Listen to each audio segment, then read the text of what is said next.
empezamos esta revista dominical con un tema de palpitante actualidad. Es propuestas frente al cambio climático y burocracia parasitaria que durante casi 50 años dilapidó millones de dólares en proyectos inconclusos.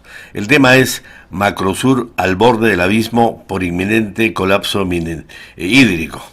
Y nos preguntamos por qué las mineras hasta la fecha no han reparado la contaminación de nuestras fuentes milenarias hídricas en toda la región. Para eso tenemos el acompañamiento de diferentes partes del país y del mundo a intelectuales, científicos, y damos la bienvenida también ya se encuentra con nosotros también Pablo Juan Franco León. Él es biólogo, doctor en ciencias ambientales, especialista en ecología aplicada de la Universidad Nacional Jorge Basadre Groman. Ya lo hemos tenido aquí en un especial que hicimos, creo, en el mes de marzo, ¿no? Doctor, bienvenido, sí. Bienvenido a este foro panel. Muy buenos días, muchas gracias. Primeramente expresar mi cordial saludo a todos los radioescuchas de esta prestigiosa emisora y también de su prestigioso programa. Está planteada la pregunta: 2030, no hay agua en el Perú y menos en Tacna. En Tacna ya no hay agua, es decir, hay una mala distribución. La pregunta sería entonces para el profesor Pablo Juan Franco León. Bueno, muchas gracias. Algunos especialistas científicos en meteorología más bien prevén que para el 2025 2/3 de la población mundial ya no tendrían agua o sufrirían escasez de agua. Esto entonces abre posibilidades de cómo reciclarnos de este elemento en zonas áridas o zonas secas, o en general en el mundo, ¿no? Entonces, Dubái es el ejemplo puntual de cómo utiliza la tecnología para abastecerse. Esta es una región de Emiratos Árabes donde las condiciones son súper áridas. Entonces, ¿qué hacen ellos, no? Es una pregunta. Tienen un desierto más severo que el de nosotros. Entonces, las tecnologías que aprovechan son, pues, siembra de nubes, desalinización de agua de mar, de tal manera que están buscando ya otra forma de, digamos, abastecerse de este elemento. Es una población que crece así como la de nosotros. Entonces, el tema del cambio climático es en todo el mundo, ¿no? Es severo, pero es más severo, según nuestros estudios que hacemos acá en esta parte del mundo, que se pronuncia más en zonas secas, golpea más, ¿no? Estamos en una cabecera del desierto de Atacama, ¿no? Exacto. El segundo desierto del mundo, ¿no? Después del Sahara, ¿no? Ahora, cuando hablamos de qué se puede hacer, ¿no? La pregunta es ya estamos en un proceso crítico, ya. ¿Cuáles son las alternativas? En mi percepción, como ecólogo, ¿no? Y estudioso de zonas áridas, aquí nos hemos acostumbrado a hacer pozos, esa es nuestra cultura. Pero existe más tecnología, ¿no? Como le decía, como hacen otros países. Esta siembra de nubes, de muchos años, en el 46 Estados Unidos la empezó a promover junto con los chinos, y ahí ha pasado a utilizarse por toda Centroamérica. México es otro de los países que lo utiliza en sus desiertos. Argentina, Chile tiene una industria, y Chile le ha apoyado al problema de Uruguay, en el problema de escasez hídrica, ahora, hace un mes, con su presidente. Bueno, tenemos que decir que tanto el profesor Pablo Juan Franco León han asistido recientemente a una conferencia mundial en Piura. Sí, hubo un cuarto encuentro internacional sobre desastres y efectos del cambio climático, donde el doctor Pino, y con quien habla, tuvimos la oportunidad de presentar resultados de trabajos que hacemos aquí. Yo aquí en Tacna me centro mucho en zonas andinas, en cabeceras de cuenca, claro, sobre todo en la de Candarave, ¿no? ¿Cuál es su planteamiento a estas alturas de este foro? Gracias. Efectivamente, pues no, los participantes que anteceden la palabra también tienen clara esta posición. Bueno, cuando hablamos de qué oportunidades, hay varias, como habíamos dicho, ¿no? Sin embargo, pues no se da, no entiendo. Por ejemplo, en otras partes donde no hay agua, la utilización de la desalinización de agua tiene un éxito y no es caro, pero casi yo estoy seguro que si acá se implantar eso va a tener un costo muy elevado. De alguna manera, no sé por qué, pero en otros sitios es sumamente... Pero hay que decirlo con franqueza, hay corrupción. Bueno, pero yo me pongo a pensar también, don Oscar, es que aquí en Tacna nunca hemos visto el futuro, pues el tema de la escasez de agua pasa por... Y ese lema, Tacna la que mira de frente al mañana, ¿no? Sí. Es un ridículo, de alguna manera. Contradicción, ¿no? Entonces, cuando yo le decía no vemos el futuro, es porque no sé cuál es la percepción de todos los gobernantes que han pasado y alcaldes de ver este tema. El tema de escasez de alguna manera está vinculado a lo que es el ciclo del agua. Usted se preguntará por qué, a pesar de que puedan haber bajado precipitaciones en la selva, llueve bastante. ¿Por qué? Porque hay inmensa cantidad en la selva, porque hay bosque. Acá en Tacna somos una zona árida, pero que en otras partes del mundo las zonas áridas las han convertido en zonas verdes. Han hecho campañas masivas de reforestación en cabeceras de cuenca. Si vemos, tomamos como modelo el ciclo del agua, toda la masa que se evapora de los mares, esta masa nubosa arrastrada por los vientos, se van hacia la altura. Si tuviésemos una cobertura enorme de bosque, don Oscar, tendríamos un ordeñamiento de estas nubes hacia la parte baja, tendríamos un drenaje hacia abajo y no estaríamos viendo pues una crisis severa, ¿no? Yo termino con esto. Tacna, en estudios que realizamos en bosques altoandinos, Tacna solamente tiene menos de un 30% de cobertura boscosa. Pero pregúntese usted, ¿qué pasaría si en estos últimos 50 años hubiésemos sido agresivos como en otros países y en lugar de tener 30% de cobertura boscosa hubiésemos alcanzado unas 200.000 hectáreas de bosque? Tendríamos más posibilidad de agua pues en la parte baja. Entonces, pero no, pues, como usted dice, no la cultura que tiene Tacna, vamos a hacer más pozos. No es que uno esté en contra de los pozos tienen mucho éxito donde se apliquen, pero ¿cómo se llama? En cabeceras de cuenca y en zonas áridas, los pozos de extracción de agua de subsuelo, ¿no? Y agotamiento de acuíferos lo llevan a la desertificación. Bueno, en realidad la universidad tiene como carrera profesional a la Escuela de Agronomía, ¿no? Y a la Escuela de Economía Agrícola. No hay cuadros profesionales de alto nivel, pero en cuanto a mandos intermedios, creo que no, pero creo que existen convenios más bien para que aquellos técnicos que estuvieran en un instituto agropecuario puedan también profesionalizarse, ¿no? Creo que eso es lo que autoriza la ley universitaria, pero que la universidad forme técnicos o peritos en estos temas agrícolas o agropecuarios, creo que no tiene la universidad. No sé si me permite explicar, don Oscar. Entonces, ahora actualmente las leyes y normas que promueve CONCITEC obligan a las universidades que para poder, digamos, tentar a subvenciones mucho más grandes y externas de la propia universidad, tenemos que formar grupos de investigación. Es el primer paso. Así como profesionales solos ya no va. Entonces, estos grupos acogen a una serie de profesionales investigadores, locales, externos y estudiantes sobre todo, ¿no? Entonces, una vez que se constituye este grupo, entonces ya podemos tener la posibilidad también de acreditarnos y postular a fondos externos. Nosotros somos conscientes que la universidad no toda la vida de repente va a tener canon minero, en algún momento se puede acabar. Entonces, pero ya como grupo, ya como centro de investigación, ya como institutos de investigaciones que se van consolidando, sí podemos, y con el récord que usted acumula en sus grupos iniciales, usted ya puede tentar, digamos, a subvenciones grandes en el exterior, ¿no? Cooperación internacional. Bien, ¿usted tiene su grupo? Sí, formamos hace un par de meses ya nuestro grupo Arediza. ¿Cómo se llama? Arediza. ¿Y por qué ese nombre? Porque nos centramos mucho en temas de zonas áridas y cambio climático. Ajá. No hay cultura en ese sentido. ¿Qué nos falta? Más conciencia, don Oscar. En realidad, lo que mencionó el anterior expositor es claro. En realidad, yo trabajo como ejemplo en la cabecera de cuenca de Candarave. Guaitiri, exactamente. Ahí hay 3 fuentes de agua principales que son los que forman todo lo que se dirige hacia abajo, ¿no? La laguna Suches, el Bofedal, Guaitiri, que ya es una pampa, un arenal, y la laguna Vizcachas, que ya no existe. Entonces, mi trabajo se centra ahí. Yo desde esta oportunidad, don Oscar, me comprometo a que los resultados que tengamos de nuestro trabajo de investigación a final de año, quisiera presentárselos en su distinguido programa. Resultados que tienen que ver ¿Cuál es el futuro de esa cabecera de cuenca? Disculpe que lo interrumpa. ¿Usted ha sido convocado por el actual gobernador de Tacna para una exposición de este tipo? No.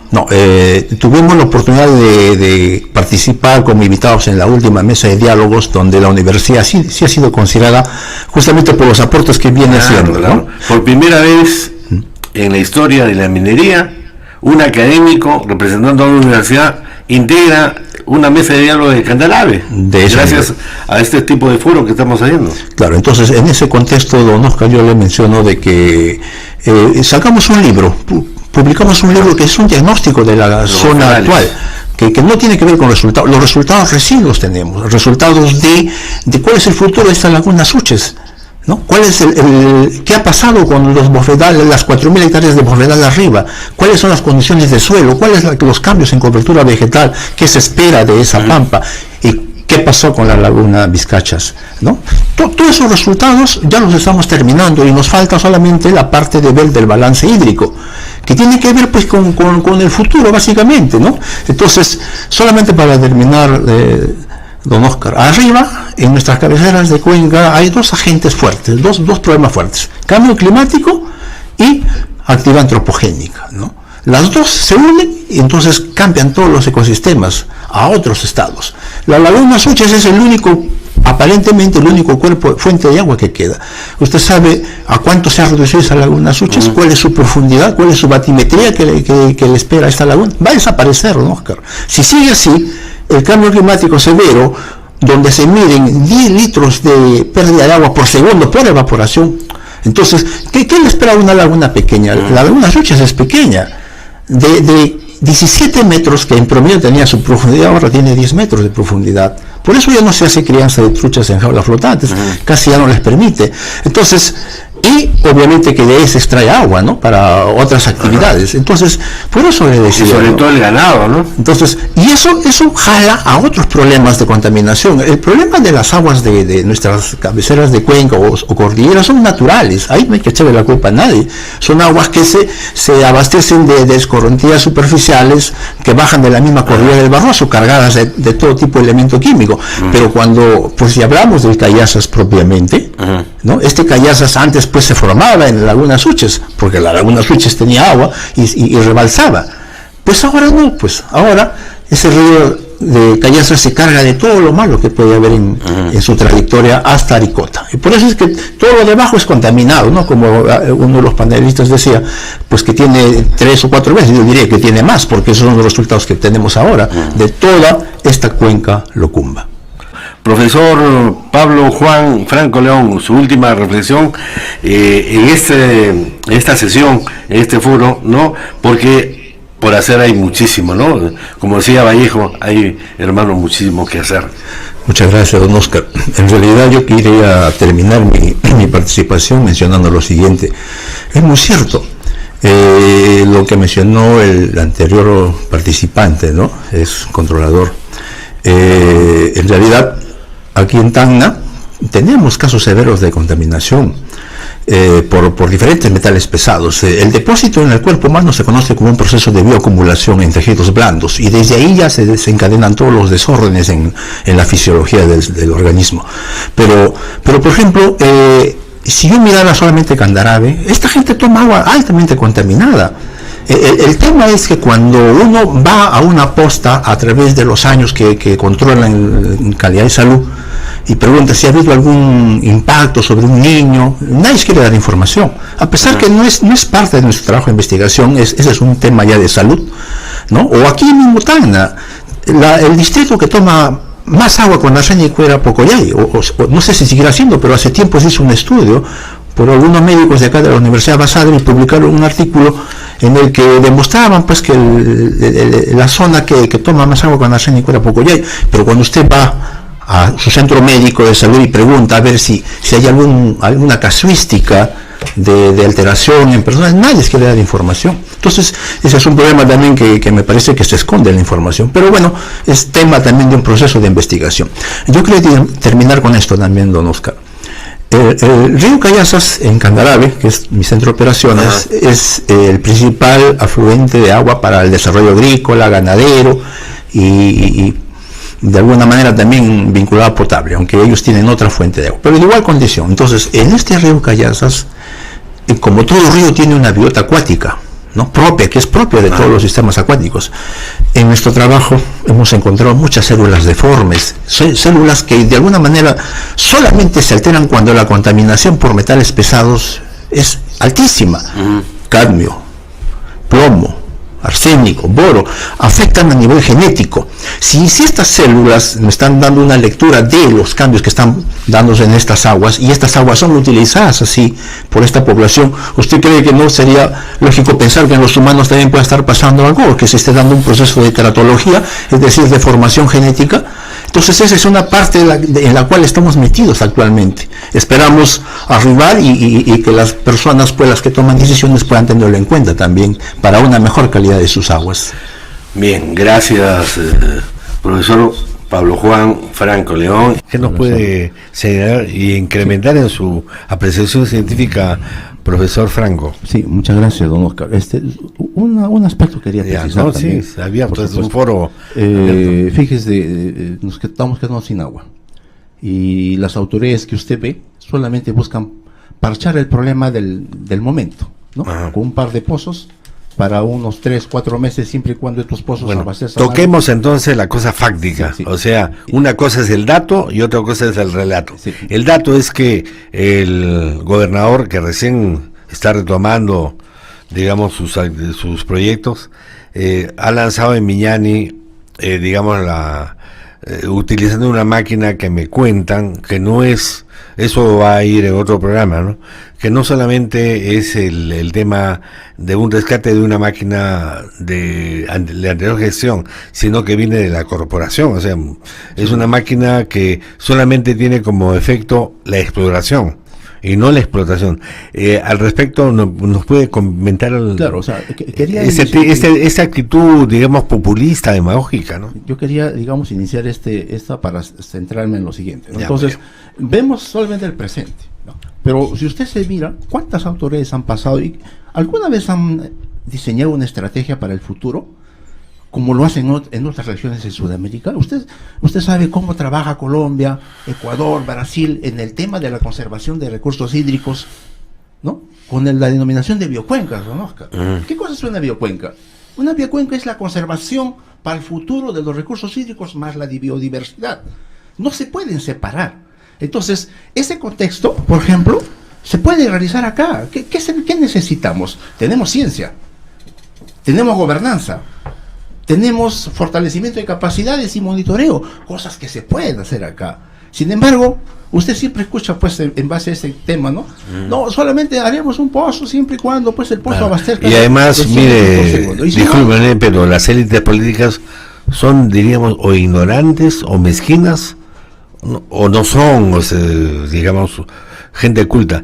Aquí está el libro que ustedes han producido, Bofedales de Guaitiri y Anexos, donde ustedes denuncian a través de la universidad todo este proceso, y usted ha liderado, profesor Franco, este equipo, ¿no? Donde también está don Edwin. En base a esa publicación, don Oscar, la provincia de Candarave va a ser la más repercutida, más que Tacna, diría yo. ¿Por qué? Porque sus principales fuentes de agua ya no existen, solamente le queda una, don Oscar, la laguna Suches.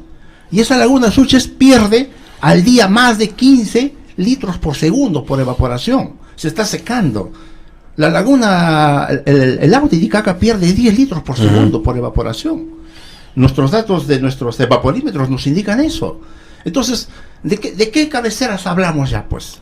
Entonces, ahí viene el término de conservación de biocuencas, el diseño de fábricas naturales de agua en las zonas altas, don Oscar. Entonces, no vemos el futuro, pues, solamente vemos el presente y ver cómo salimos del paso, ¿no? El futuro tampoco es necesariamente diseñar una enorme planta de desalinización de agua de mar. Pero ¿por qué no pensamos en las cabeceras? Pues ¿por qué no las conservamos como deben ser? ¿Por qué no regulamos los usos excesivos? El doctor Renato hace un instante hablaba de que hay un exceso de sobreexplotación. A eso se llama desacople. Es decir, se usa el recurso a alta velocidad y no se le da la posibilidad de que se recupere. Ese es un desacople que ocurre en todas partes del mundo. Aquí en Tacna lo tenemos como el ejemplo, es la cabecera esta de la cuenca Alca de Locumba. Se está usando de manera excesiva, y yo diría hasta abusiva, por parte de la empresa privada, los usos del recurso hídrico, de lo que todavía queda, ¿no? Y sin embargo, ¿quién regula, pues? Cuando uno escucha a veces hablar a un gobernador, no, eso es un tema de Lima, dice, ¿no? Bueno, en Lima tienen que decidir. ¿Y qué? ¿Y la gobernación de Tacna no tiene opinión? ¿No decide? Yo creo que ahí hay un desinterés disimulado de las personas que toman decisiones. Nos quedamos sin agua, no nos cae cada vez, y el problema de cambio climático es más severo en zonas secas, como lo dijimos la vez pasada. Ajá. Y en ese sentido le pregunto yo al profesor Franco, ¿qué hacer? Gracias, don Oscar. Fíjese, mire, en ese contexto que explicó el doctor Pino, si bien es cierto, en la parte baja de Tacna, en la Yarada, hay un número de pozos registrados, pero también hay como decía el doctor Santos Plagama, una enorme cantidad de pozos que ni siquiera se sabe. Entonces, todo ese conjunto trae consecuencias, pues, en el futuro. Si lo vemos en el contexto de ecología de desiertos, ¿no? ¿Cuáles son las consecuencias que se podría presentar? No quizás como pasó en Pekín o en México, donde el suelo se hunde, porque quizás no es nuestra realidad en esta configuración, pero sí ese suelo no va a servir, pues. Y en esas consecuencias, cuando yo hablo de un suelo altamente cargado de sales o hipersalitroso, es un suelo que se vuelve mucho más sensible a patógenos para los agricultores. Cuando hablamos de aridez, don Oscar, niveles de aridez alto, suele suceder que ese suelo, más allá de perder productividad, se llena de patógenos y un montón de plagas. Eso es lo que ha pasado en España. Entonces, nosotros no vemos ahora el futuro, pues como le decía, siempre vemos, bueno, pues mientras nadie denuncie, como ahora lo está haciendo el doctor Santos Plagama, ¿no? ¿Qué se espera de esos suelos más? No, y además una denuncia con valentía, porque muchos abogados también callan, ¿no? Claro. Entonces, yo lo veo también un poco calimatroso, digamos, el futuro de estos suelos. No es que tampoco toda la vida pues van a generar una productividad como lo están haciendo ahora con aceituna y diferentes cultivos que hay ahí. Yo creo que se van a ir degradando cada vez más en esas condiciones en que va así. Los profesores Pablo Juan Franco León, adelante. Gracias, don Oscar. Sí, para terminar, fíjese, el problema del déficit hídrico nos afecta a todos, en realidad. No es solamente a una instancia ni a una institución. Entonces yo creo que en esta reflexión final se debería trabajar en conjunto, se debería conciliar equipos de trabajo especializados entre el gobierno regional, la universidad. La universidad tiene recurso humano, tiene equipamiento como para poder seguir generando nuevas propuestas de cómo paliar este problema que vamos a enfrentar. Entonces, se debe trabajar bajo ese liderazgo, don Oscar, no vivir nuestro mundo como entidades separadas, sino en equipo de acá para adelante, para el presente y sobre todo viendo en el futuro, porque nosotros ya no vamos a estar, pero sí vendrán pues los de atrás de nosotros y van a sufrir quizás lo que estamos pasando ahora.